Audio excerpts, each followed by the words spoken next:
موعد مباراة الزمالك وكايزر تشيف الجنوب إفريقي القادمة في بطولة الكونفدرالية والقنوات الناقلة. بس قبل بداية الفيديو ما تنسوش تضغطوا على زر اللايك وتشتركوا في القناة وتصلوا على سيدنا محمد صلى الله عليه وسلم.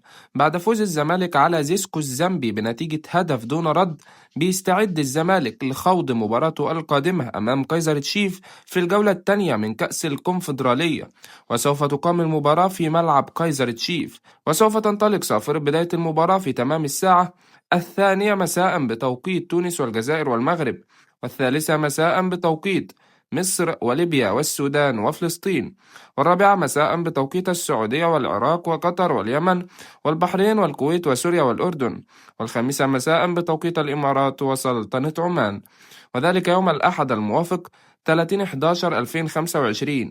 وسوف تنقل المباراة عبر قناة بين سبورت. وما تنسوش تتوقعوا نتيجة المباراة في الكومنتات.